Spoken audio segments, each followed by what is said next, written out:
marriage is like a twirling of a baton, turning handsprings, or eating with chopsticks. It looks easy until you try it. That's what one person said. Another said that a happy marriage is a long conversation which always seems too short. And lastly, another said that happy is the man who finds a true friend, and far happier is he who finds that true friend in his wife.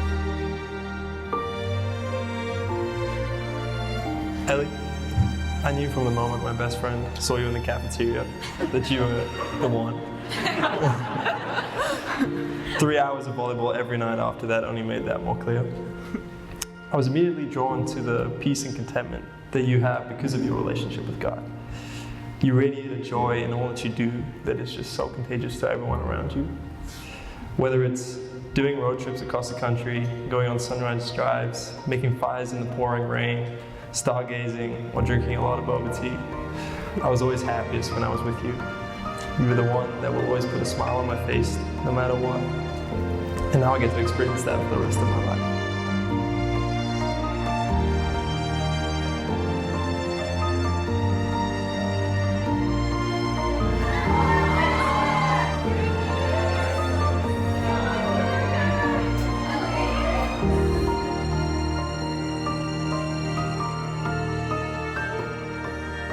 Josh, as I wrote these vows, I was overwhelmed with thankfulness that God would choose you to be my husband.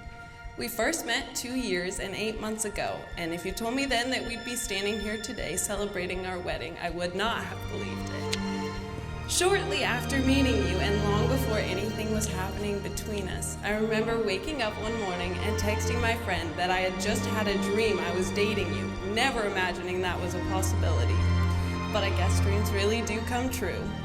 Over the following months, I watched a lot of tennis matches, more tennis than I had ever imagined watching in my entire life. One thing led to another, and very quickly I had a big crush on you, and apparently you had one on me too.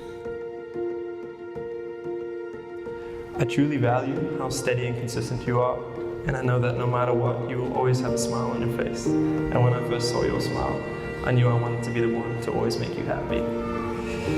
You are so patient and kind, always willing to listen and give your time to anyone that needs it. I love the way that you love your family and always want to help and serve however you can. I admire how you trust in the Lord to direct your steps in all areas of life, never striving to do things in your own strength. You are so spontaneous, adventurous, and exciting to be around, and no one else could make me jump in a frozen lake while it's snowing but you.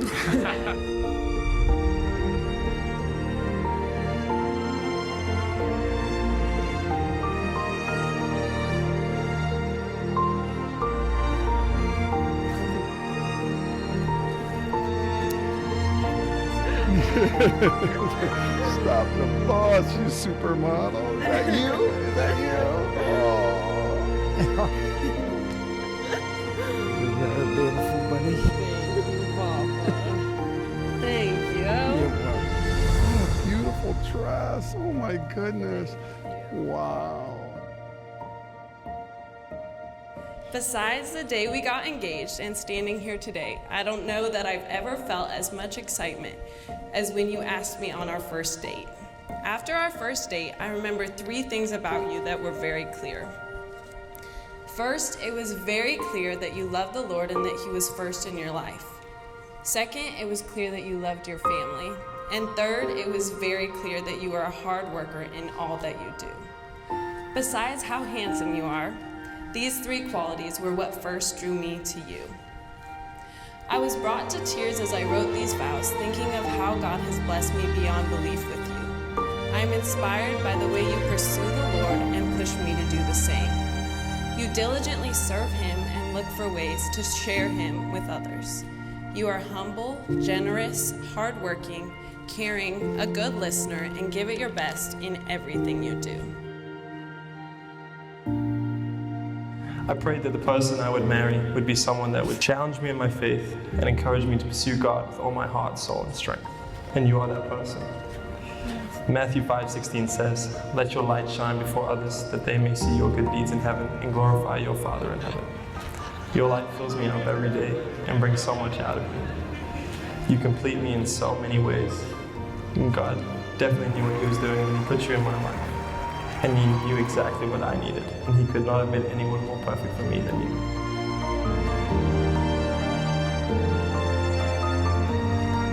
The privilege of being your wife is far more than I could have ever asked for or imagined.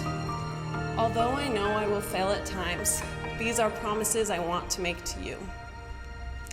I promise to seek after God's will with you and to keep Him first in our marriage and family.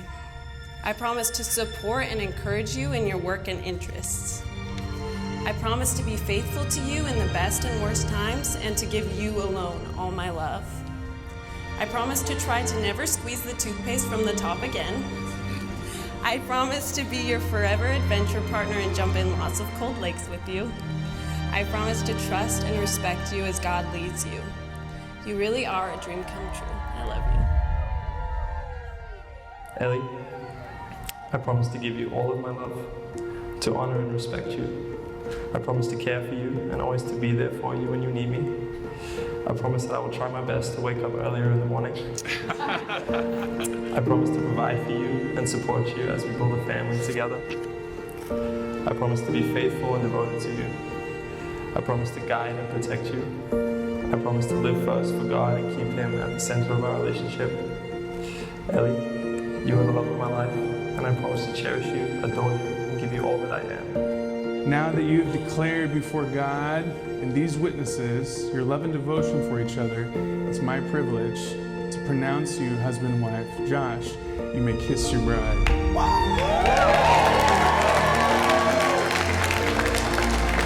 It gives me great pleasure to introduce to you for the first time, Mr. and Mrs. Wilson.